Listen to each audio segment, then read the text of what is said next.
Welcome to the Terrible Podcast with your hosts, sports journalist David Todd, and from SteelersDepot.com, Dave Bryan. Just a couple of Daves, chillin', talking Steelers. Now, here's Dave and Dave.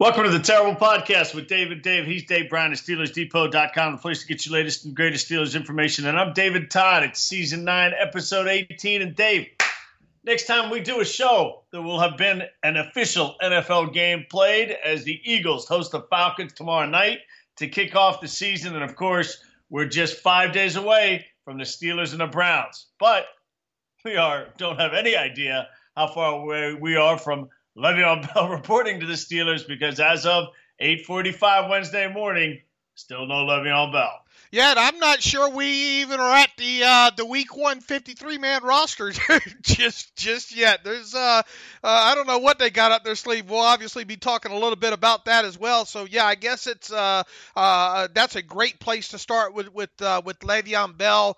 As of Mike Tomlin's press conference on Tuesday, still no Le'Veon Bell. Mike Tomlin has not had conversations with Le'Veon Bell. I think Marquise Pouncey, after we had talked on, when was it, Monday, came out and said that he thinks Le'Veon Bell will show up Wednesday, being today. We are obviously recording this while the worms are coming out of the ground, so it's still early to tell if he's in, has reported yet. But obviously, David, if he doesn't show up today, sign his tender, take his physical and all, and take part in practice, it's very hard to imagine him being on the 53-man roster come Sunday. Yeah, I'm with you. If he's not in working today, it would be a surprise to me if Le'Veon Bell is dressed and ready to go. And this is, again, on my Twitter feed, it's been pretty much Le'Veon Bell free zone for me since he was holding out, because there wasn't really anything to say. It wasn't like they were going to negotiate. That ship had sailed, and, Bell was going to make his occasional comment, but guys, Mike Tomlin wasn't going to comment on it, and guys in the locker room weren't going to comment on it. But now we saw Monday come and go, and now it is a full-blown topic of conversation again.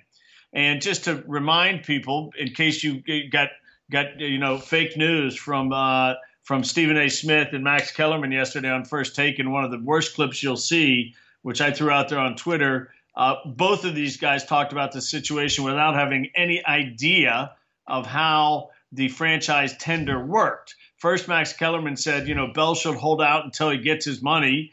Essentially arguing without explicitly saying, until he and the Steelers reach a long-term agreement. And as Dave and I have pointed out for years, when that drop dead date passed, July 15th or whatever it was exactly, that meant the Steelers and Bell can't come to a long-term agreement until the end of this season, the end of the football season, not the calendar year, the NFL season.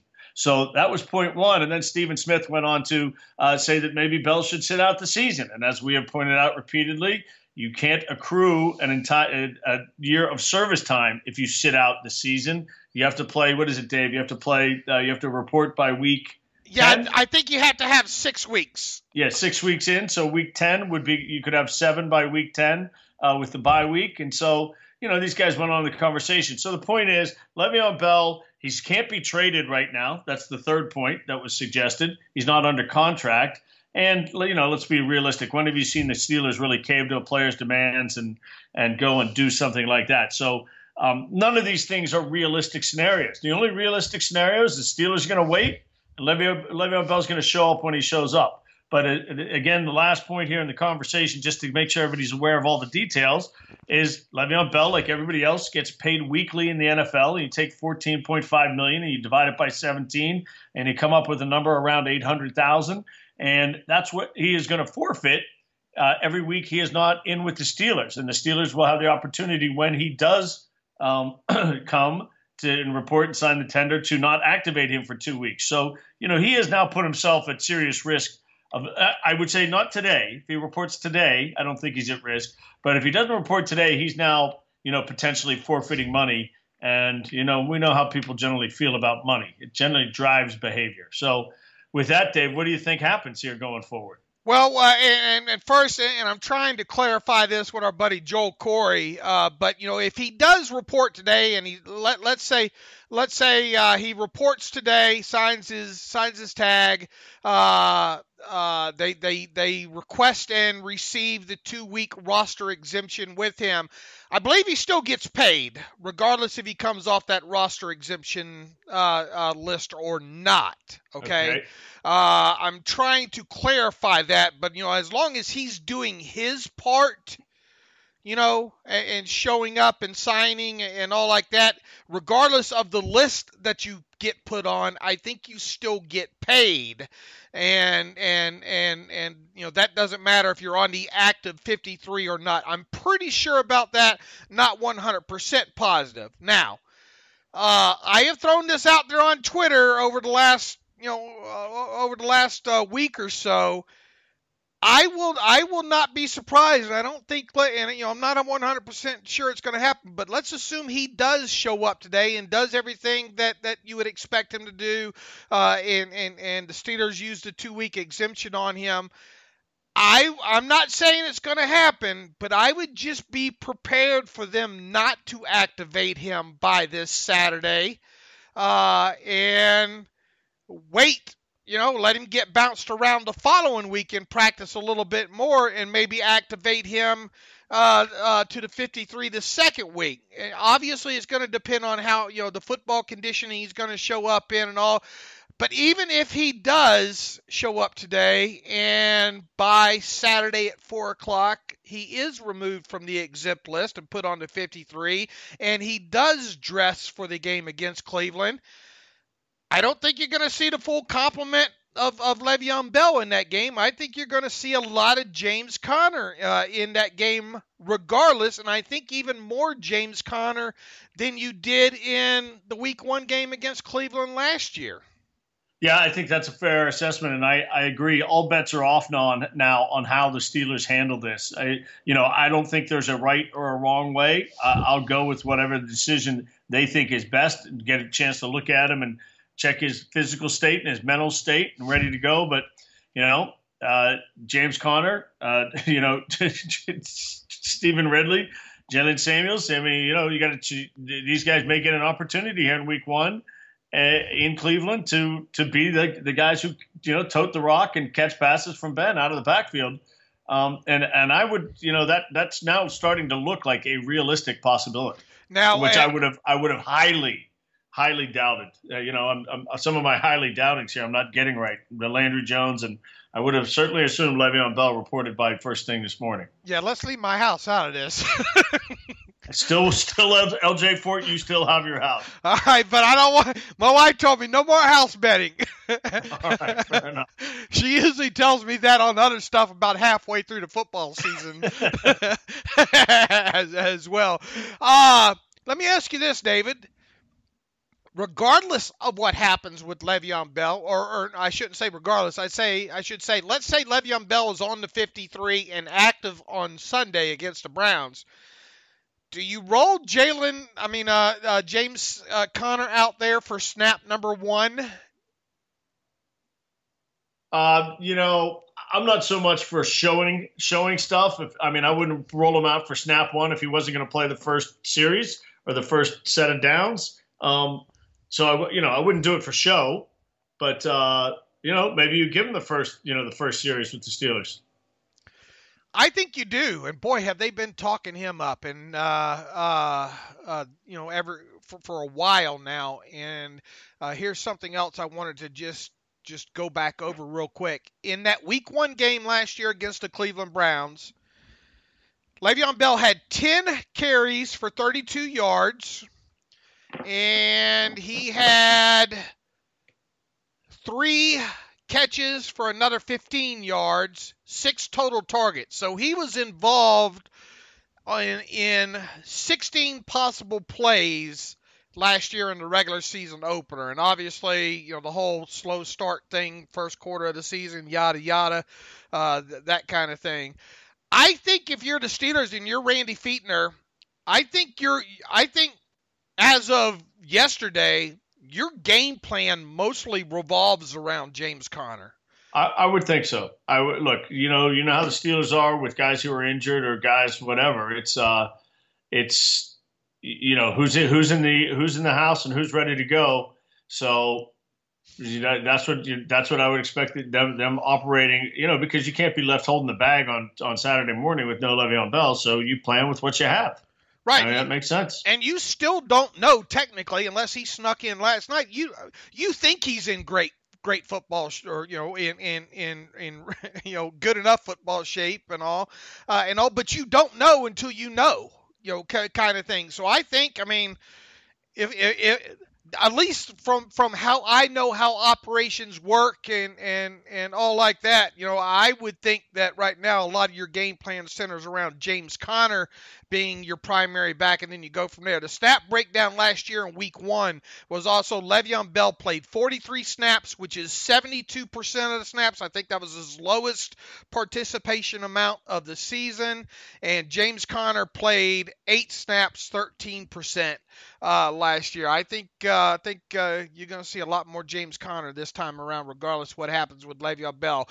And that brings us, I guess, to our next kind of talking point. Boy, Ben Roethlisberger and Mike Tomlin on Tuesday sure were, effusive? Is that effusive with their praise of James Conner? Well, I think we've heard that, from the minute, really from minicamp and OTAs. I mean, we've been hearing James Conner's in great shape. James Conner's hands are better. James Conner's blitz pickup's better. James Conner's running hard. He's working his tail off. I mean, we heard it from Ramon Foster yesterday. I mean, there has not been a negative word said about James Conner. And look, obviously he's a high character guy. He's been through a lot. He's, whether you want to call it injury or prone or whatever, he has suffered various ailments, which is unfortunate for the development of his career. But he certainly looks like a guy who the Steelers, at least by word of mouth, Dave, if not anything else, they certainly feel comfortable with what they have. Can you win with James Conner? Yes. I think you can too. Are you going to have to do it a tad bit differently, maybe on offense? Yeah, I would.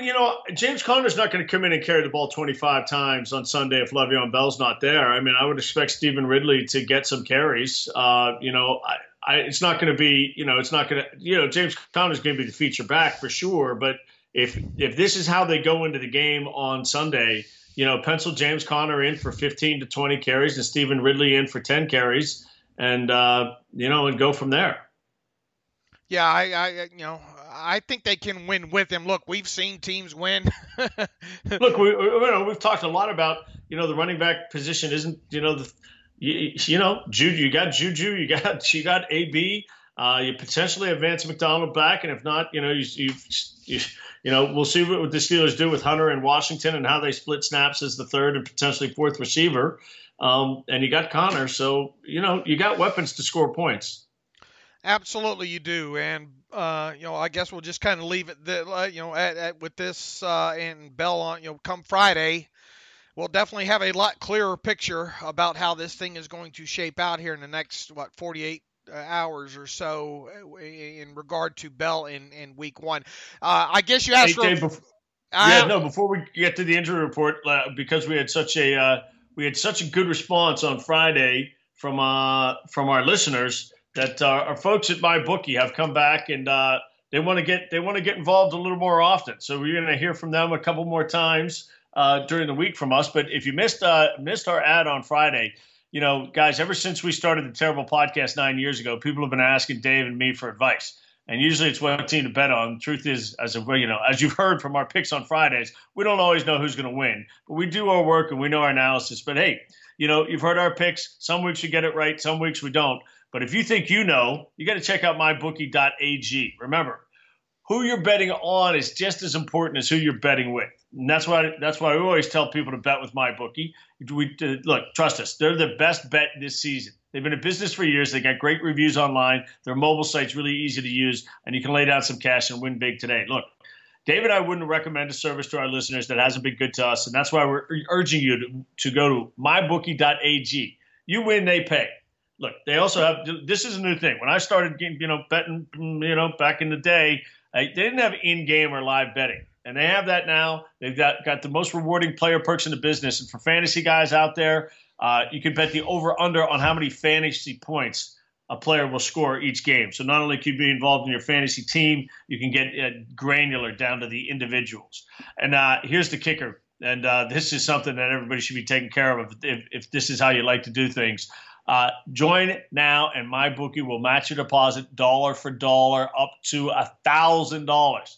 Use the promo code TERRIBLE to activate the offer. MyBookie will match your first deposit 100%. Up to $1,000. Don't put in $500 now and $500 in 3 weeks from now. But if you got $1,000 that you want to have for the season, put it all in once. 100% up to $1,000. Visit MyBookie online today. That's MYBOOKIE. And don't forget to use the promo code TERRIBLE for the Terrible Podcast when creating your account to claim the bonus. You play, you win, you get paid. Check it out. And a couple other notes to clean up. Of course, it's Wednesday, so we're going to have our boy Scott Petrack's going to join us from the Chronicle, Telegram, and Medina Gazette to preview the Browns as we kick off that segment of our show. We're looking for a sponsor for our Wednesday guest, so we've got that going on. And I've told you about I got a new venture that we're kicking off this weekend. And if somebody's out there with a bunch of cash, or you win a bunch of cash on mybookie.com this weekend, give me a call. We're looking for some accredited investors in a sports-related venture that we've got going on. And we've had great response on Spreaker. We asked during the run-up into training camp if people would – if you have a choice of how you listen, and it's easy, it helps us. We get a little extra dollars in the pocket if you listen through the Spreaker app. So if you go to the Spreaker app, check that out. Look, if you're on Dave's site or whatever, and that's what you end up using, that's fine. Obviously, we love all the listeners, no matter how we get them. But there are a couple extra bucks for us if you use Spreaker. So check out the Spreaker app if you can on your mobile device or on your computer. All right, that takes care of that. You said mybookie.com. It's mybookie. Mybookie.ag. Sorry. Yeah, mybookie.ag, and it's promo code TERRIBLE. Make sure you do that. They got great response from our listeners from the Friday show, and a bunch of degenerates like us. Hey, speaking of which, do you remember the days where we had to go outside the sports bars to use everybody lined up at the payphone to call them? Yeah, got it. That goes. It's from that line from Blazing Saddles where he says, "Somebody go back and get a shit ton of dimes." You'd be walking around with a pocket full of quarters to be in the game on Saturdays, particularly Saturdays, because you could be calling 50 different times, and Sundays back in the heydays of the 90s, really, for me. All I got to say is I'm glad, and I'm sure my wife is glad as well too, that I didn't have the mybookie.ag app back in back in those days. It makes it way too easy. Okay. Hey, wait, should we? Let's just get this week 1 game out of the way while we still have it going on. We got a Falcons-Eagles game. We can make our pick while we're talking about MyBookie. You got a line for us here in the week 1 opener for tomorrow night? Well, let me pull up MyBookie and I'll let you know here. Okay, so I'll just highlight what's going on for our listeners. Obviously this is the matchup of the divisional round. It was the Eagles and the Vikings in the championship game last year, but these two teams played in the divisional round. And, of course, the big news is Foles going to start at quarterback as Carson Wentz is still recovering from the torn ACL and LCL from Week 14 last year. Alshon Jeffrey out with a shoulder injury. Looks like Jay Ajayi will be back. He's been banged up with a lower body injury. But if you look at the injury report for these two teams, the Eagles are banged up coming into this one. They've got the injury report that they list. Michael Bennett's questionable. Of course, he came over for the Seahawks. They got guys on the IR. It looks like Aguilar and Corey Clement, running back Clement and Aguilar, they're probable for this one. Brandon Graham is questionable. We'll probably have a better sense of that, later today.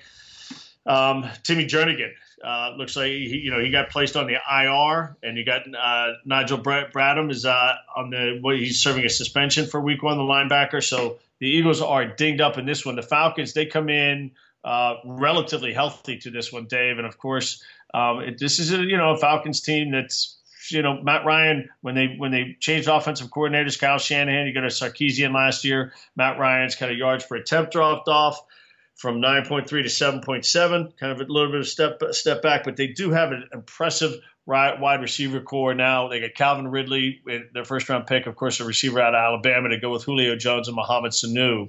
So that'll be a challenge for that Eagles defense. And, of course, the game is in Philly as they open it up as the Super Bowl champs. And the Eagles are home 2-point favorites in this one, David, on mybookie.ag. This is a good matchup here. This is a fun Week 1 game to watch, and Dave, I don't have a great sense. I mean, the Eagles being dinged up, but Matt Foles showed that they could do it. He could put points on the board.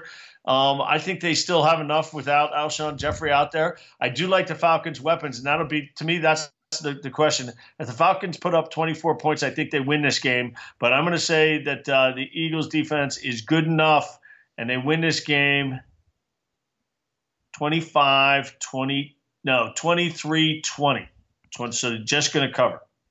Okay, 23-20 you say, and then the over-under on mybookie.ag is 45.5, so you're thinking it's going to go under at that.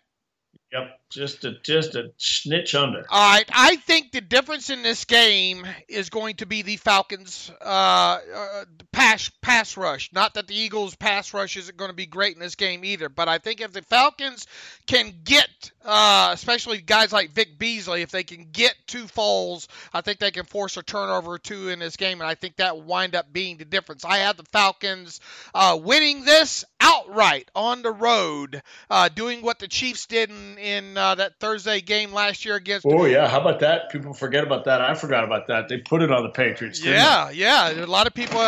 Where did the year go? But I'll have the Falcons covering this. I'm going to go 20-17 on this, so I'm going to take the under as well. All right, good stuff. Okay, speaking of injuries, let's get back to yesterday's news, and why don't we kick things off? Why don't you update everybody on where the Steelers are on the injury report? Yeah, Mike Tomlin said overall health of the team right now is pretty good, quote unquote, and the mass majority of the guys who missed time throughout this whole process are expected to practice on at least a partial participation this week. And the list of names that he rattled off, guys that have missed some time, are Vance Mcdonald.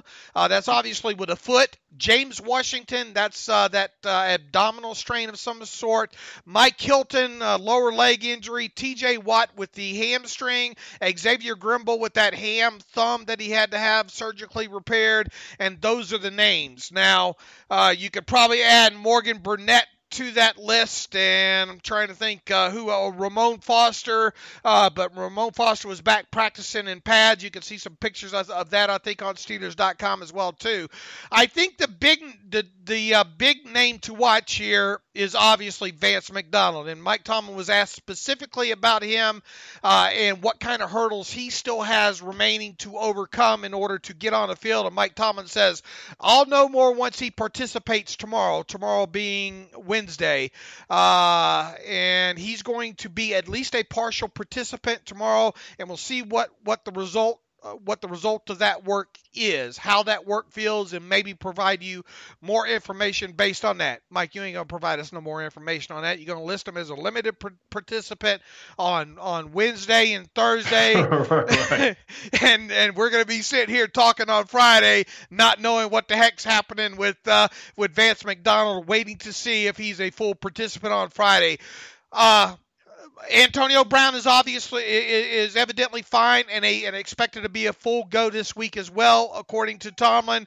The thing here, David, it's kind of way early here to kind of try to predict this stuff.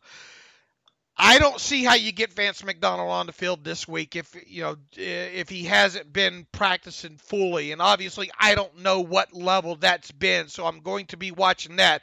The names that Mike Tomlin rattled off the other day, or Tuesday, that I think could be inactive come Sunday. I think Vance Mcdonald is a possibility, and that's probably not surprising. And I think James Washington could be a week 1 inactive as well still, David.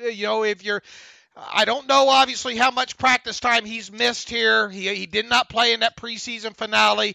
If he is just even limited one day this week in practice, and him being a rookie, that's not going to bode well for him, I don't think. So those are the two names right now that I'm mostly concerned with possibly being inactive on Sunday. Yeah, so I'm with you on that. We went through, and we'll do it again on Friday. We went through on Monday the names we thought were most likely to not get a helmet. It's going to be pretty straightforward stuff for 5 or 6 of these names, and then it's a question of, okay, does McDonald go? And if not, does Washington go? I would assume James Washington's going to go in this one. And, I'm with you. If Vance McDonald is if he gets most of practice in today, I imagine he'll go on Sunday as well. The frustration that he showed on not practicing Monday, clearly kind of boiled through in his answer to one of the beat reporters talking about not being out there. And, it takes another weapon away for the Steelers. And if they don't have Le'Veon Bell, you don't have Vance McDonald, you're limited. You're a little bit more limited than you would like to be. Doesn't mean they can't win the game. But, we're going to get into talking to Scott Petrak. But I'll tell you, I am not of the view that the Steelers are going to roll into Cleveland and roll through the Browns in this game on Sunday. I think the Steelers are going to have their hands full. I do as well. That's 2 words, Myles Garrett. That guy looks like he's primed to have, I don't know, what do you think, 14, 15 sacks? Yeah, I'll put him down for teens. Yeah, I'll put him down for teens. I mean, he had a great preseason. The guy's a beast. He played 8 games last year, and he showed that he can be a force. And again, not to get ahead of ourselves on talking Browns, because we're going to do that in a second. But this is a team that I think is solid defensively, and depending on the quarterback play, can do some things offensively. So I know you got a chance to see the final Hard Knocks episode of those boys last night, and were rather entertained. Yeah, most definitely. It was a great season of Hard Knocks for sure. Todd Haley, the limited role that he had in was entertaining. Of course, Greg Williams in his mouth is always entertaining as well. But, we'll get into talking with Scott here in a little bit, but recapping some of the other things that Mike Tomlin had to say. I found it interesting that when he was asked about him being comfortable with only keeping 3 outside linebackers currently, he said he was comfortable, but that and he had a kind of a wink-wink smile, if you will, that maybe he's not done there. It certainly sounded to me. Look, we saw the restructure. They've created money. They restructured Cam's contract to create $5 or $6 million more dollars. And again, this is something you would expect to be announced today, so that whoever it is, that if they do make a signing, that he can practice today. And it's 9:15. We haven't seen anything yet, but. I thought Mike's whole demeanor in the press conference was interesting, because he just blatantly lied, repeatedly over and over, saying, I hadn't thought about it. I hadn't thought about it. I haven't thought about what I'm going to do with Le'Veon Bell. I haven't thought about what I would do, with Todd Haley on the other sideline. Hadn't thought, of course he's thought about all these things. If he hadn't thought about these things, he's been negligent to his job. And I don't expect him to answer all the questions. It was just like second half of the press conference. It basically was just like essentially a no comment to all these questions. Yeah, and the obvious names still, I think you could connect the dots if they do add an outside linebacker, would be John Simon. I know a lot of people are concerned about maybe a neck injury, and look, we haven't heard much anything about it. He did sit out that preseason finale of the Colts. But was that just because he was going to sit out anyway? I mean, he did have a little bit of a neck issue coming out of, I think it was that 3rd preseason game. it was either the second or the third preseason game, but that, boy, they sure played John Simon a lot in that game. But, there's been the rumblings all offseason that John Simon wasn't going to make the Colts, not only because of them switching from an odd front to an even front, but just several factors, wanting to go in a different direction with some younger players as well. So the writing has been on the wall that he might be out. Now, about halfway through the camp, their beat reporters were saying, oh, man, this John Simon's having a heck of a camp. Maybe he does stick around. Well, that obviously didn't ultimately happen there. He's out the door. His agent immediately went on Twitter, and said, look, John Simon's been we've been told that John Simon's been released from the Colts. Somebody's going to get a heck of a player here. That would lead one to believe that maybe he's healthy. And if he is, I don't see how sure, you can throw some other names out there, I guess, but a lot of was there anybody else on the waiver wire? Did I miss anybody on the waiver wire that could potentially be an ad? Look, this kid is Simon's from Youngstown, Ohio. He's a former Buckeye. You just start connecting all these dots, and when you look at this, and think about this too, bless TJ Watt in his heart for fighting back through this hamstring injury and all, but this is a guy that I don't know how nervous are you about TJ Watt and that hamstring starting the season right now? Well, I assume they've been extra careful here and not had him working to be ready to go this week. So, like I said on Monday, err on the side of caution. I'd only be nervous if they, were rushing him back. So I don't think they've been doing that. So I'm not nervous. My hands. Generally, I'm willing to put my faith in the hands of the training staff, and that they'll get it right. They don't always get it right, but hamstrings are, something you don't want to recur. So I didn't have any problem with him not playing in the preseason games. Fingers crossed, though. He's not going to play 100% of the snaps against the Browns, right? Well, which makes it all the more interesting, with the lineup that you got Chickalo, and that, if he's playing 70% of the snaps, Bud's playing 90% of the snaps, that gives Chickalo, 40% of the snaps. You don't have everybody else. If somebody goes down, all of a sudden your defense is, who knows? Maybe Keon Adams has moved up on Saturday. Maybe that's when they make the move, just out of necessity. And Samuels or somebody, Samuels wouldn't be Samuels probably if Bell's not back, but somebody else gets cut for the week. So who knows? But they're not done. That's the one thing that's for sure. This is not the 53-man roster. I think that I would, I won't bet your house, but I'll bet your car that this isn't the 53-man roster that goes into Cleveland. Right. And, the other thing, and Alex Kozora wrote about this yesterday on Steelers Depot, we saw them do some interesting things with Matthew Thomas during the preseason, rushing him off the edge and things like that. So, technically he's not an outside linebacker, but maybe you can get him on the field in certain situations, second and long, third and long situations, and potentially rush him off the edge as well too. So I think that's maybe an option, even though you technically, when we get into our season preview of the Steelers on Friday, we're obviously going to our concerns are going to be on the defensive side of the ball for, third year in a row, fourth year in a row, however long it's been. But, that outside linebacker position, and when you add the TJ Watt hamstring injury on top of it, and the fact that, Chickalo is just a guy right now, it hasn't shown us really anything other than that, it makes you real nervous. So that's why we've kind of been, banging the table that John Simon should be the guy. And we're not, or at least I'm not, saying that John Simon's going to come in and rip it up, that you want John Simon being a 16-game starter or anything like that. What I think John Simon is a guy that's an upgrade over Anthony Chickalo, can play both sides, should be, a fairly reliable week in, week out guy, can get out to the passer, can play the run. And God forbid that you need him to start 3 games. I think he gives you I think he gives you a average to above average option there. I mean, obviously, if this guy was starter quality, he'd already be on another roster. You would think, snapped up immediately with a big deal.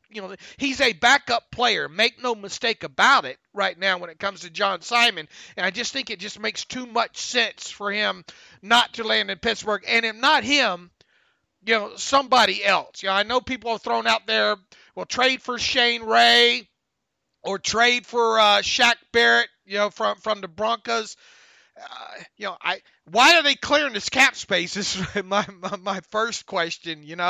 Unless they were going to add somebody that was already on the street. Because if you traded for a guy like Shane Ray or Shaq Barrett, you're not going to use up too terribly much of cap space. And in an instance of Shane Ray, he only has 1 year left on his contract. So are you really going to trade for a player? No, Steelers not trading for anybody.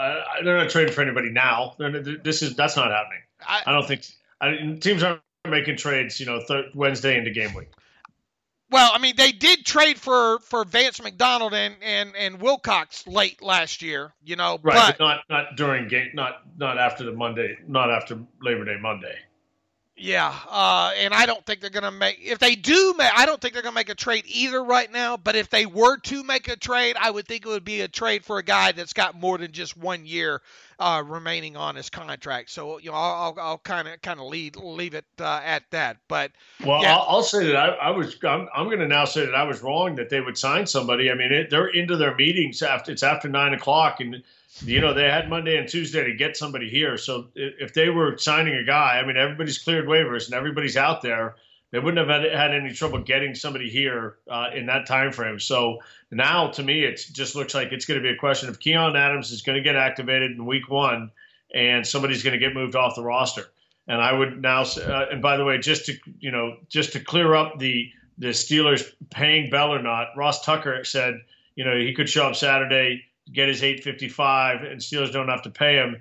And Ed Bouchette corrected him and said if they get a roster exemption, they don't have to pay him. Now, again, we'll confirm that that's right, and that's kind of how I had understood it as well, that they don't have to pay him. But, this is now, Bell may have cost himself whatever anybody else thinks. I think it's a lot of money. $855,000 is not chicken scratch. Yeah, so, and like I said at the top of the show, I'm not 100% sure, and that's the question that I have out to Joel Corey right now. This is exactly what I wrote him last night. I said if Bell shows up and signs his tag, and he's then placed on the exempt list, will he still get paid? For the first 2 weeks on that list, even if the Steelers choose to keep him on there. It just goes to show you, there's so much in this CBA, Dave. You read it, and you read it again, and you read it again, and you read it again, and you still, it's still so many things that you miss in this thing, especially when it comes to just general day-to-day stuff, but salary cap stuff as well. So, maybe by Friday we'll have a correct answer or from somebody more in the know than both of us. Because look, I mean, if you put somebody on PUP or any kind of list associated with the NFL, they're normally still getting paid. So we'll have to see about this roster exemption list and if he's on it, if he still gets a paycheck, and hopefully we'll have that answer by Friday there. Yeah, sure. Okay, so done with Le'Veon Bell. Kind of covered the offense and TJ defensively. Now, are we expecting everybody else to kind of? Well, what do we expect if? It sounds like Morgan Burnett is going to be good to go in Bostic. So are we expecting a defense to line up kind of as we had thought at the beginning of the offseason? You've got Hargrave in the middle with the 2 stud ends, and you've got your 2 first-round picks on the outside, and you got Williams and Bostic inside. And it's going to be, we'll see if Mike Hilton's the slot guy, but Hayden and Artie are your outside guys, and Sean Davis and Burnett are your safeties. Is that what we expect the Steelers to line up on, the first time, Tyrod Taylor goes under center or gets in the shotgun? Yeah, you would think, barring any of those guys being inactive. I mean, you signed Morgan Burnett to a 3-year deal, right? I mean, you signed him to play him. Now, I still think, and this is something that we talked quite a bit about during the offseason as well, too. I mean, if all these guys are healthy and play on the defensive side of the ball, we could be talking about, let's see, you're starting nose tackle in hard. Okay, look, you got the 10 plus either Hargrave and or Hilton.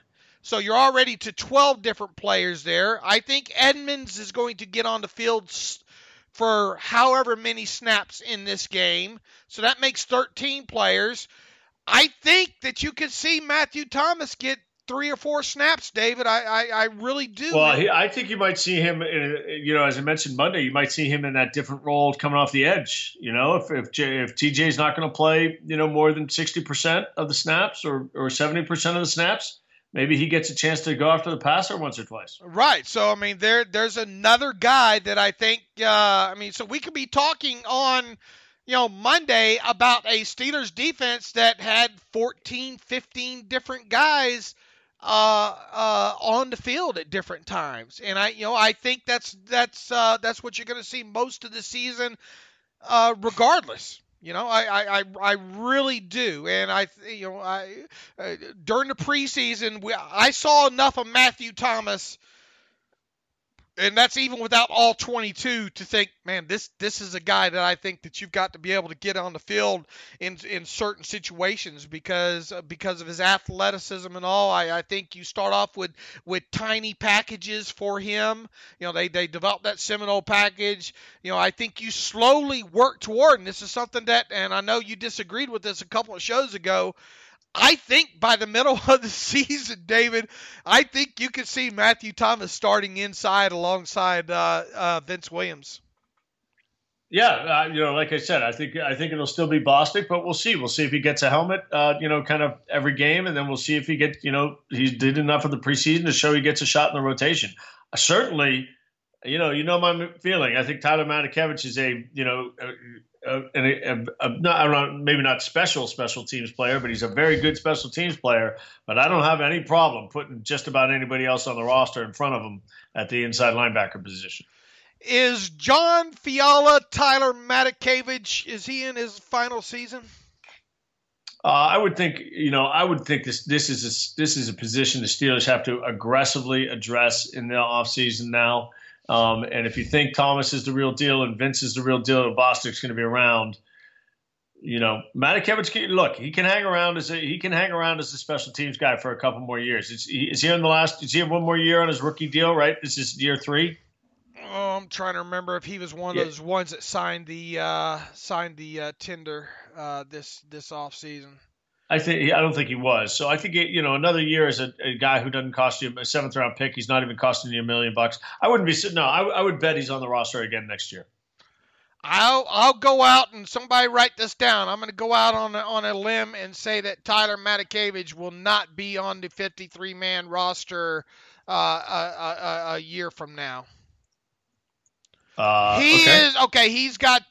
This is the third year 4. Of 4. So next year would be his final year. So I'll just throw it out there as a prediction that I don't think he's on the 53 next year. Fair enough. What else do we want to get to before we get to our man Scott Petrak? What else is there? Mike Tomlin talked. Terry Bradshaw popping off on Mike Tomlin again. Saying he's too much of a player's coach. Yeah, same stuff. Nothing new, but he reiterated. He didn't think he's that good a coach, basically. You know what I need to do? I need to go back and read that Terry Bradshaw book again. What do you remember the name of that? I can't see it from my office in my closet right here. No, I'm not in my closet, but I'll just leave that one alone. I'm coming out of the closet, David. Yeah. I have problems. I have issues. My wife reminds me of that every day. one of these times I'm going to get her on here for about a 5-minute segment with you on the podcast to see how. I think she's been in the background before. Back in the day, we used to have people in the background every once in a while. My mom would be on her. Toby made tons of appearances. Tons of appearances, right? On the podcast. Didn't Bradshaw say in one of his books that Chuck Noll was too negative and he's too hard on him. Yeah, he said. Well, his whole point this time was that he was scared. You know, he said he's not my kind of coach. He said, "I get you. He says I played for a tough sucker and I was afraid of him, and we played our ass off for him because we feared him." Yeah. Yeah, and he makes the CEO analogy that he's made before. And hey, look, everybody comes back to the Jacksonville game, and it's a game the Steelers should have won. It's a game they're at home, they should win, and that's on Mike Tomlin, and that's on all the guys on the field. So I'm not going to argue the point. I do think it's difficult to always say, you've left. Bradshaw's point here is with this group, they've left Super Bowls on the table. Well, I don't know. If you believe that Belichick's a better coach and Brady's a better quarterback and the Patriots have been better as a group, then you could argue that every year the Patriots didn't win, they left Super Bowls on the table. So, and you can only have so many Hall of Fame quarterbacks during your career. The idea, I've mentioned this a couple times, when people point to, well, he's got a Hall of Fame quarterback. You know how many Hall of Fame quarterbacks have played or will have played during Terry Bradshaw's career? The number's going to be like 15. And you're going to have guys like Aaron Rodgers and Tom Brady and Peyton Manning who go down as the best of all time, who've all played in their prime, during Ben Roethlisberger's career. And you got a bunch of other guys that are going to be in that conversation as well, starting with Drew Brees. And so, just the fact that you may have a quarterback who's a Hall of Fame quarterback or a franchise quarterback doesn't guarantee you Super Bowls. Ask Dan Marino. And that's a good point. I mean, what is Bill Belichick's record in Super Bowls? Was he 4-4? 4-2? Well, I don't know. You got me. I know that. What is he? 5-3? I know the total point differential is something like 4. Maybe they're 5-3 or I can't. What is it? What is it? 4-3? You put me on the spot. Bill Belichick's record statistics playoff. I don't have it in front of me. I think it's 4-3. Well, who's he lost to? He's lost to the Giants twice. Yeah, he just lost the Eagles. The Eagles.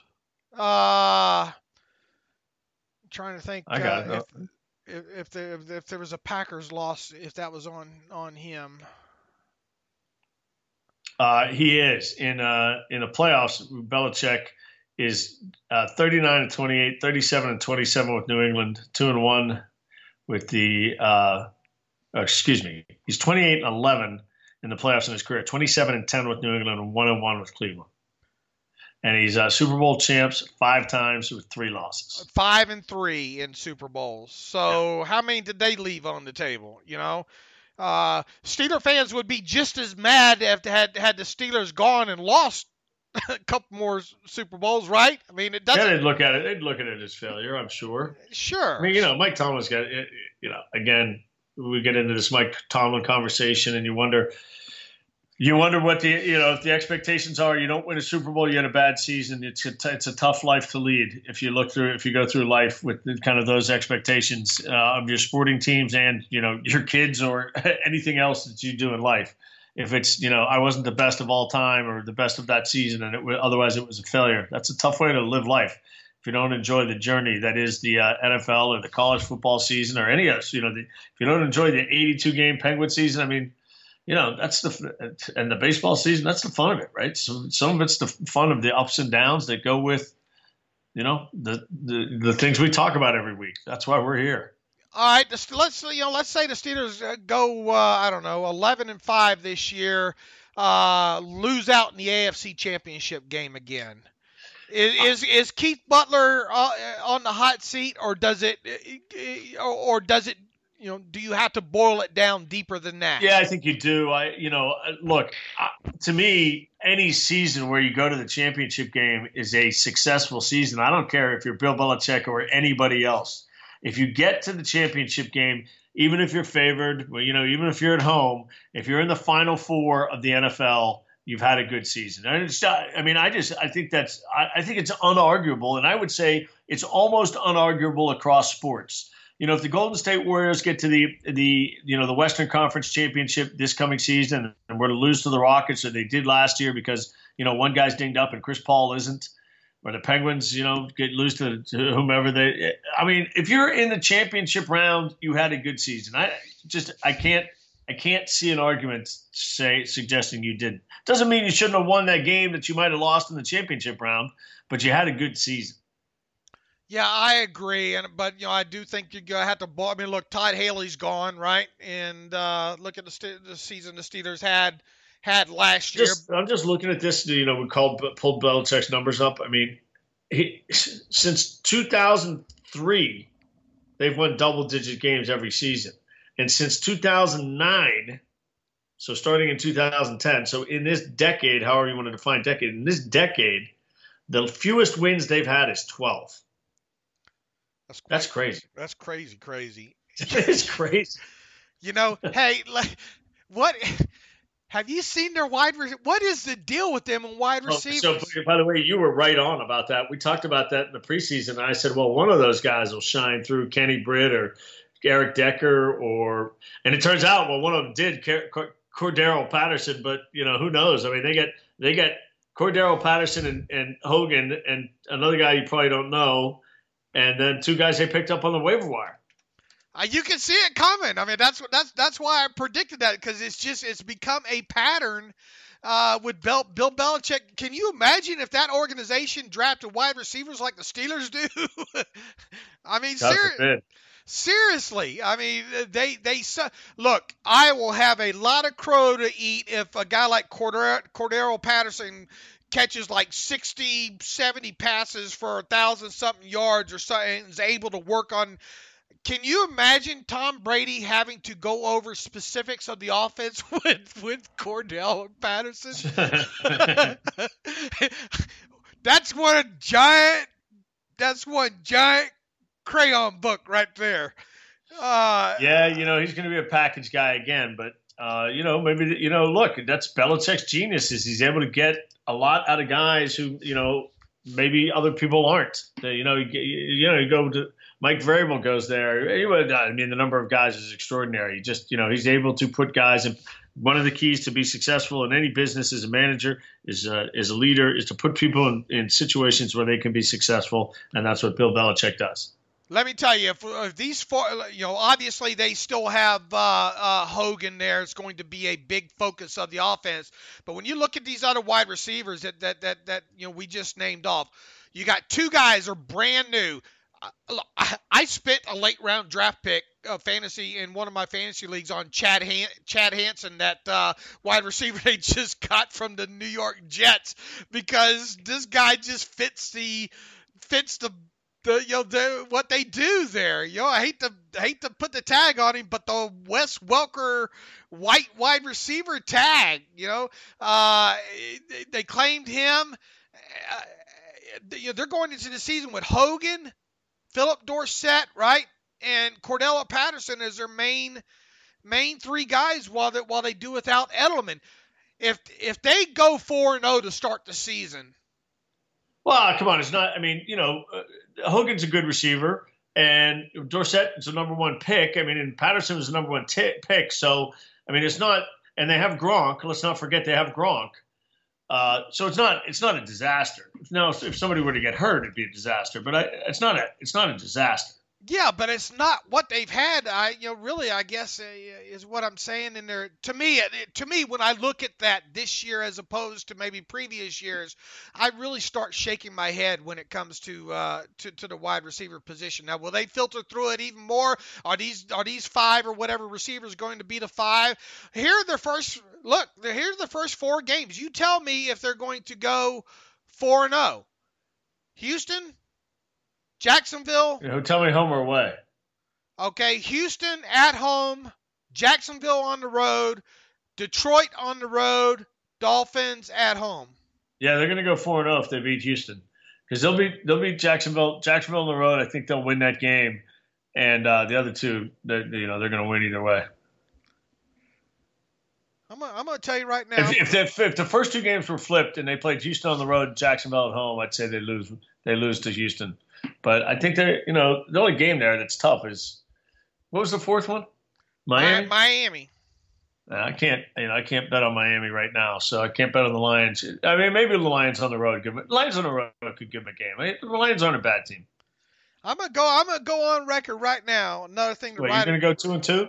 I'm gonna go 2-2 with these All right. 4 games. I'll make it interesting. I'll take 4-0. Okay. Watch them end up 3-1. Yeah, exactly. With the loss to the Jaguars there in that defense. Anything else around the NFL that we need to touch on just before we should get into our buddy Scott? Yeah, let's get to our buddy Scott right here.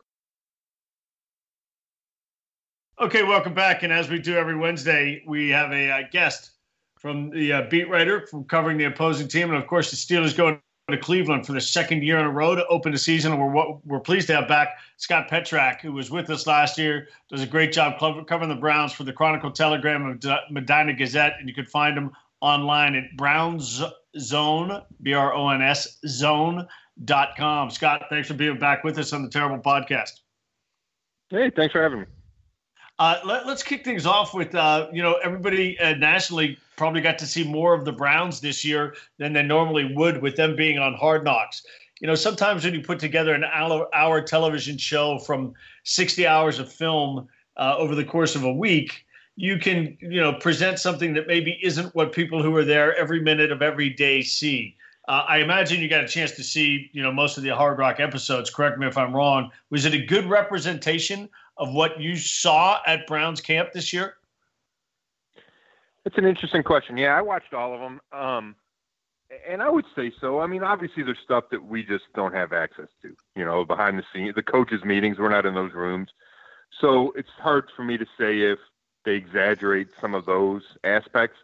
But when you look at the overall landscape of the team, when you look at the practices, I think those are true representations. That's what you see from Greg Williams. That's what you see from Todd Haley on a daily basis. And I think the Browns, while Hard Knocks is going to be a pain, right, because they're just everywhere and you don't feel like you can act like yourself because there's cameras all, everywhere you look. I think the Browns were pleased with the way they were portrayed because this is a team coming off 1-15 and 0-16. And they didn't look pathetic. I think they look like a team that is making strides forward. Yeah, I'm going to let Dave pursue that line of questioning in a second because he's seen all the episodes and I haven't. But let me ask you about the quarterback situation.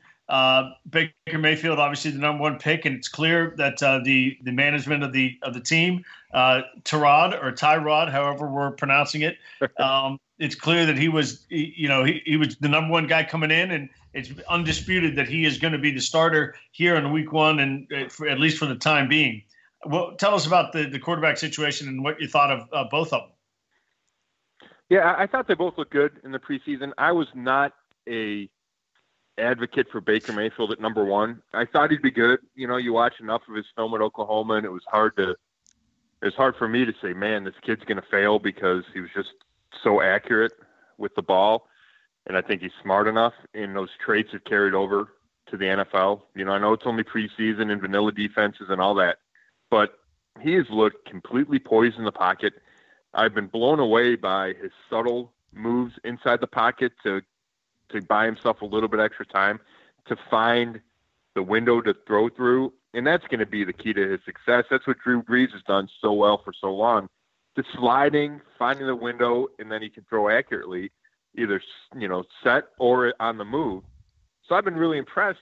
But despite that, the Browns have not budged from their plan to go with Tyrod Taylor as a starting quarterback. And, I talked to John Dorsey recently, and he's not budging. And they just think it's better for Baker Mayfield to take that extra time and learn by watching. And they think that's the way to develop a quarterback, and they're sticking to that. Now, you never know if it changes if they're 0-3 or 0-4. Things happen in Cleveland, things happen in the NFL, and I wouldn't be stunned to see Baker Mayfield starting at some point, but that certainly isn't the plan right now. It is interesting that they have him at number 2 on the depth chart, which means he's a play away and that could change their entire plan. But for right now, they're content with Tyrod Taylor, who has been everything is advertised as far as leadership, work ethic. He's really taken this team and made it his own, and I think that's made it easier for the organization to delay Baker's appearance. I don't want to spend too much time on Hard Knocks. I'm sure you get plenty of questions from friends, family, and other shows appearances as well. But, my view on Hugh Jackson has always been he's a great offensive mind. I'm not so sure when it comes to the head coach abilities with that, and been watching Hard Knocks and seeing how he acts and all like that. I still come away with the feeling that Hugh Jackson's not what they need at head coach. I mean, is he one of those guys that's a good coordinator, but probably not best suited to be a head coach in the NFL? Well, I think it's impossible to argue anything but what you just said. I mean, he's 1-31. It's the worst record for a coach in a 2-year stretch in NFL history. And while the owners decided that the blame belonged to Sashi Brown, the former head of football operations who acquired the talent and came up with this long rebuilding plan, Hugh should not escape culpability. And the fact that he's still coaching, I think, is a shock to most people. Having said that, I am interested to see how he coaches with better talent, and this is a better roster. And he has a quarterback who's won a game in the league, which he didn't have last year. So, while the jury's still out to some degree, I think it's safe to make the assumption that Hugh Jackson's not a big-time head coach just because 1-31. But I want to see how he does this year. It'll be interesting to see how he handles the coordinators. Greg Williams, Todd Haley, both guys have been head coaches before. And to see what happens if the Browns start off poorly. If they're 0-3, 0-4, like I talked about Baker being inserted in the lineup, I think you could talk about a possible coaching change. So it's a big season for Hugh Jackson. It's a big start to the season for Hugh Jackson. And, forget the record. I think what some of the things you see on Hard Knocks and being around him every day, the players like him and they seem to respect him. Where I find a little bit difficulty is he's not super consistent in his message, and maybe that's just to the media and maybe behind closed doors. The players do see the same Hugh day in and day out, but his message to us on some key things changes from day to day or week to week. And I'm not sure. I don't like that in a head coach. When you look at the offense of the Browns, probably not a lot of questions right now. Obviously, Tyrod going to start at quarterback. We know Carlos Hyde and some combination of Carlos Hyde and Duke Johnson in the backfield. That David Njoku, boy, he looks like he's primed for a good season if the quarterback play is good. I think the big question right now is, of course, Joe Thomas no longer there.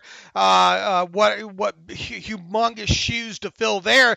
And I'm not sure we know right now still, and maybe you don't either, who's going to be the opening left tackle. There was a talk about Joel Bitonio, who to me is obviously a better suited to play the left guard position and probably a Pro Bowler in that position. But when you move him, kick him outside, there's going to be a lot of question marks there. And then they have this kid, Desmond Harrison, that's evidently come on late in training camp into preseason.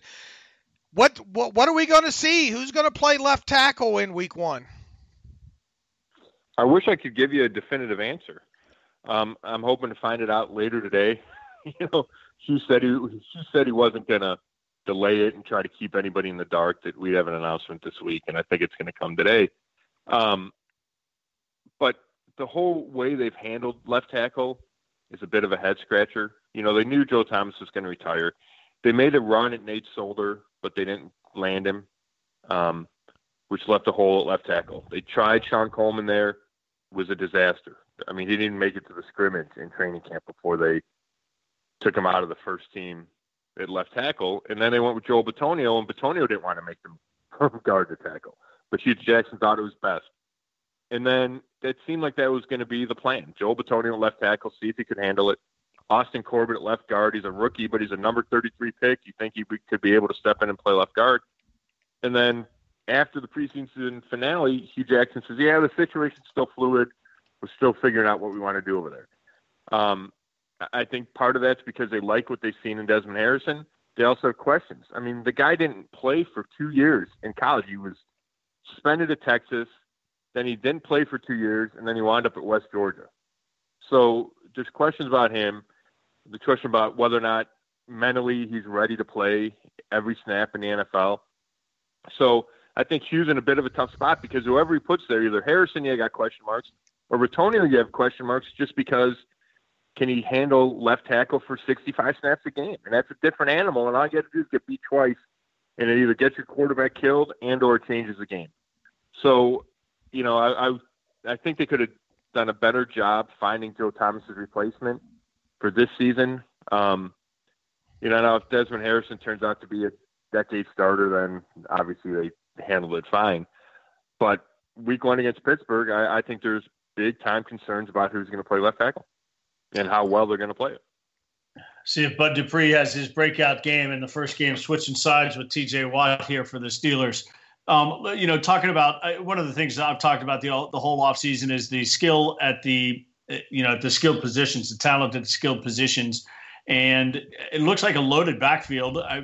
Duke Johnson I always thought was a good back, and they've really kind of, used him as a receiver more than as a back out of the backfield. But they have 2 new guys in Chubb and Hyde. Let me start there. How are they going to break up the load? Is this good? Is this Carlos Hyde's the kind of 20 carry guy, and Nick Chubb's a change of pace, and Duke split out a lot in the third down back? What's going on? I think the season's going to start with Hyde getting the bulk of the carries. I think you'll see Chubb get a series or 2, or, Hyde rips off a long run, then you'll see Chubb come in.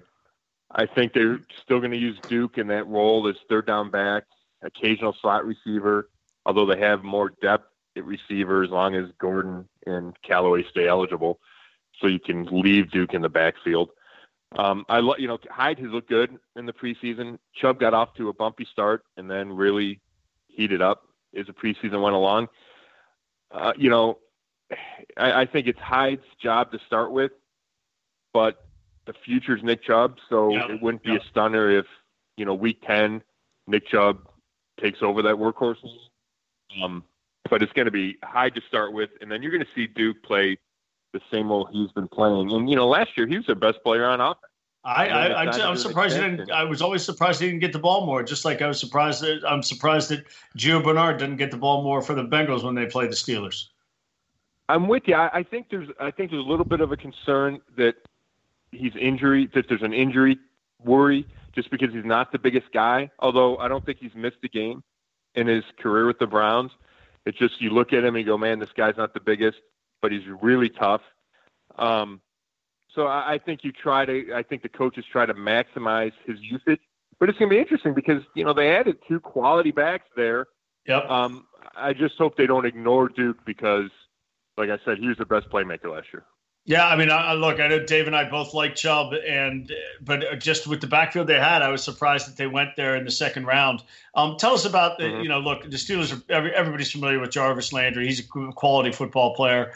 But even Mike Tomlin said, "Look, I don't know what to expect from Josh Gordon, and I don't think any of us know what to expect from Antonio Callaway." What's going on with those 2 guys? Yeah, well, I mean, Gordon just started practicing Monday. He's been back for a few weeks. Been going through walkthroughs, conditioning, but then he tweaked a hammy. Now he looks great. He looks huge and cut up and phenomenal. Looks bigger, like Josh stronger Gordon, than ever. right? Yeah, he does. Yeah, a bigger Josh Gordon. He just keeps getting bigger and stronger. Hugh swears he's not going to start him. I think his role will be limited in week 1. I don't know if that's 35 snaps. I don't know if it's 15 snaps. Every coach who said they're going to be careful with Josh Gordon winds up playing him a ton on his first game back just because he looks so good and he's better than what they have. And then Callaway, he shows a lot of explosion.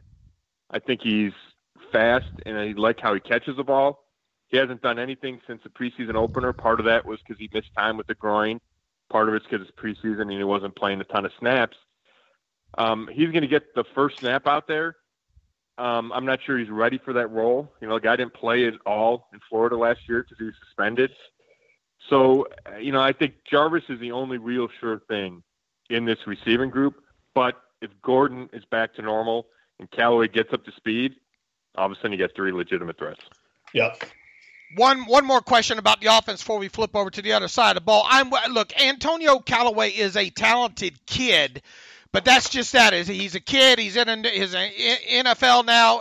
A new offense with Todd Haley. It just sounds like he's headed for a heck of an adjustment period during his rookie season. Big game here, maybe not so the next 3 or 4. But the guy that I think people should look out for is maybe Rashard Higgins. I think this kid is a little bit underrated headed into the season, and it would not surprise me to see him have a little bit bigger role than maybe what people were expecting on offense, especially with Gordon, probably going to be eased into action here. Is that a fair point? Is Rashard Higgins potentially a key guy in this offense, at least in the first quarter of the season? I think that's fair. And I don't know if anybody was still watching in that finale last year when Cleveland went up to Pittsburgh. Higgins had a big game, and he had a long touchdown where he caught a slant, I think, and turned it upfield and ran away from the defense. And I wasn't sure he had that kind of play in him because he's not the fastest guy, and he's not the biggest guy. So I'm kind of torn on what Higgins' role can be in the league. I think he's a 4th receiver. Who can make some plays for you and is smart, and he's not going to hurt you, and he can play all 3 spots, both outside spots and in the slot. But I think your point's well taken that early on with Gordon and Callaway both adjusting, Higgins could be the guy that they rely on opposite Landry for a bigger role, and I think that could diminish as the season goes on. And I will say this, Higgins is the most improved player in training camp in the preseason from the year before. I mean, he was cut last year in final cuts, and then they signed him to the practice squad, and then they elevated him after an injury or something. They elevated him week 2, and then he was on the roster, but they cut him.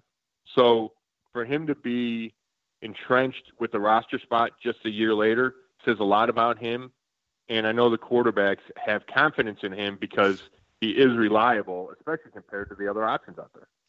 When you flip over to the defensive side of the ball, David and I were just talking before we got on with you. Myles Garrett's he's primed for a monster season. I mean, there's no if he stays healthy, something he wasn't able to do with that ankle last year. I mean, he still had, 7 sacks in, I think, 11 games or something like that. This guy is, and you look at him during the preseason, look out for this guy. So we know about him. No sense spending time on him. But what about the rest of this defensive line? They obviously parted ways with Nate Orchard. They parted ways with Carl Nassib here. I know they recently went out and got Carl Davis, I think, formerly of, the Ravens. What about the rest? And we know Greg Williams' defense, boy, it's an aggressive unit, and Greg Williams' defense is even better if they can get pressure with the original 4. Now the question is can they do that, or is he going to have to resort to exotic stuff and sending the house like Greg Williams will do at times? What about the rest of this defensive line not named Myles Garrett? Well, they like Emmanuel Ogbah, the end on the other side. They liked him enough not to take Bradley Chubb at number 4, and that was part of the consideration. It wasn't the whole consideration, but they like Ogbah. And then Larry Ogunjobi is a guy to keep an eye on. He's a second-year defensive tackle out of Charlotte, relatively new to the game, played well off the bench last year, is going to be a starter this season, and shows real quickness and ability to penetrate the backfield. I think he's poised for a breakout season. So I think it's those 3 guys, and then forget about the rest. Like the other 5, the 5 backup defensive linemen are all new to the team. They weren't here a year ago.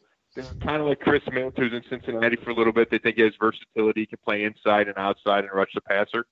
But a guy to keep an eye on is rookie linebacker Jannard Avery, a 5th-round pick out of Memphis. I know. I broke that guy down during the I wished he would have been with the Steelers. He is an athletic guy, and he really looked good off the ball in Memphis. Go ahead. He does, and he looks like James Harrison a little bit, body type-wise. He's short and squatty, and his legs are huge. He was a power lifter. And the Browns have been using him as a first-team D-end in pass rush situations. And he had a little bit of a hip at the end of the preseason, but I think he's going to be okay, and I think he'll be out there Sunday. And he's a guy to keep an eye on because he's tough to block, and he gives you that dimension. You put Garrett on one side, Avery on the other side. You move Agba into tackle next to Ogunjobi, and I think you have a front four that has some talent and potential and can get to the quarterback. And you can always line up Jamie Collins at end too, which they've done in the past. So, I think if you just look at defensive line, you go, okay, it's not that deep. But when you add the linebackers who can rush from the end position, it gets much deeper. Yeah, Scott, good linebacker group. Mike identified them all by number when he was talking about them in his press conference yesterday. The Steelers are pretty familiar with these guys. They've been productive. It is a solid group. Before we get into the secondary, let me just ask you, which is the better side of the ball for the Browns, or which do you expect to be the better side of the ball for the Browns this year, the offense or the defense? I'm going to go with defense just because it's in the second year under Greg Williams. I think there's a comfort level. I don't have any huge doubts. I still have concerns about the depth at defensive tackle. You mentioned Davis, who they signed, but there's been some turnover at that defensive tackle spot. And corner is a whole new group from last year. I like Denzel Ward, but I need to see him play in the NFL. Terrence Mitchell is a surprise starter. He's looked good in camp, but I still need him see him go out there and do it every week. But overall, I think that group has the pieces necessary. While on offense, I think you're still searching for chemistry, and I have questions about that left tackle and the receivers, like we mentioned, just the depth and the reliability of Gordon and Callaway. When we look at it, we know Antonio Brown gets moved around a bit, but generally he lines up on the left side. Juju be on the right side. Will the Browns corners line up as listed? Will Denzel Ward be on the left side? So, more likely with Juju and Mitchell on the other side? That's how it seems. That's how they did in the preseason.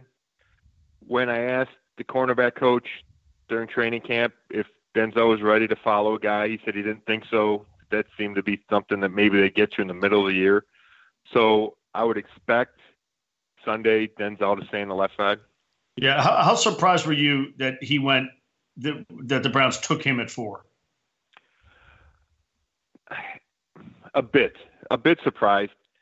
The need was so big. When John Dorsey got here, the new GM, at the end of last season, he looked at the corners and said, these guys are old and slow, and he got rid of all of them. He got rid of Jason McCourty and Jamar Taylor. And, Brian Body Calhoun, the nickel/free safety, is the only guy that came back from that position. So it was a huge need. So the fact that they addressed it at number 4 wasn't a shock. I just didn't see a whole lot of people thinking Denzel Ward was a top 5 pick. But the Browns said, number 1, the position is worth that high of a pick.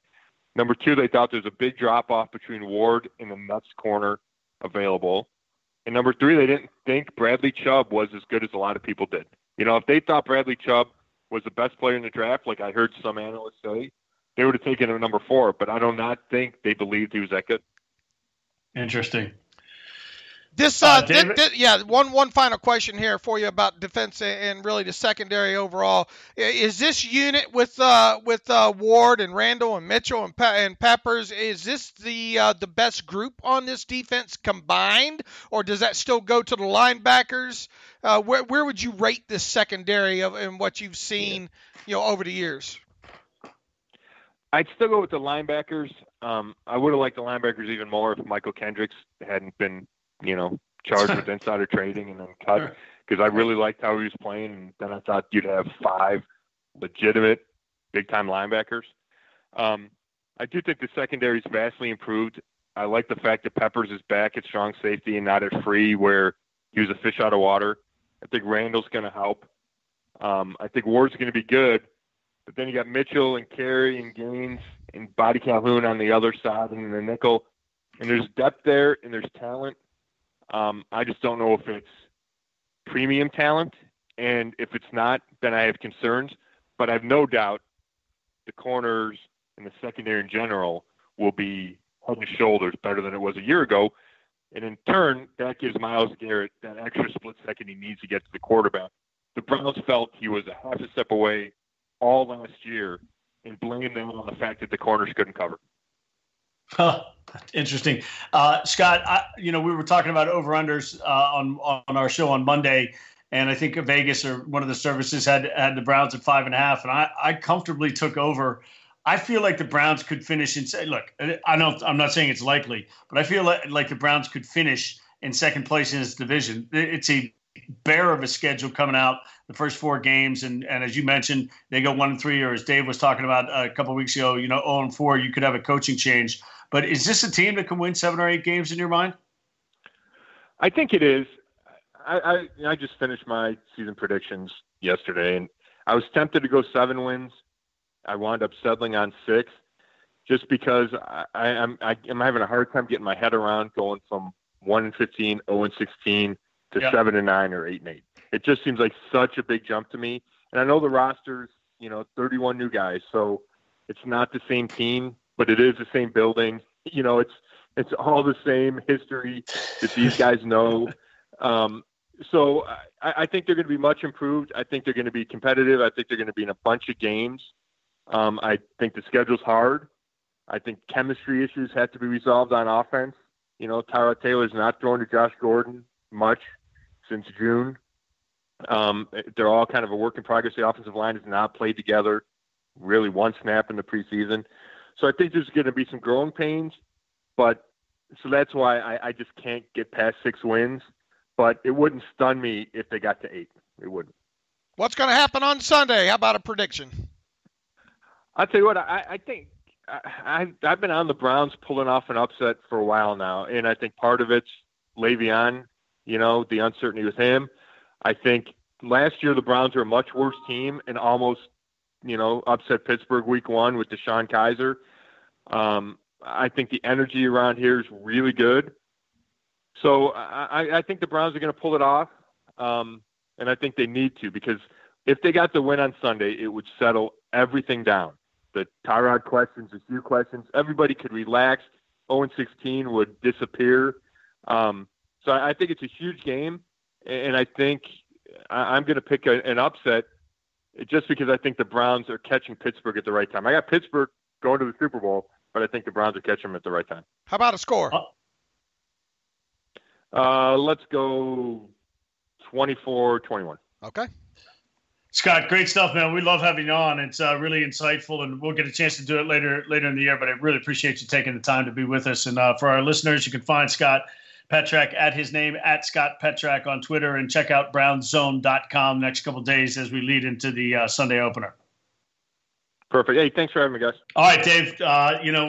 We hit on Scott when we found him. I don't know if it was 2 years ago or last year, but nice of him to spend so much time with us and really good stuff. Yeah, it's just too bad we don't get to talk to him again until later on in the season there as well. I'm not surprised he picked the Browns. Are you?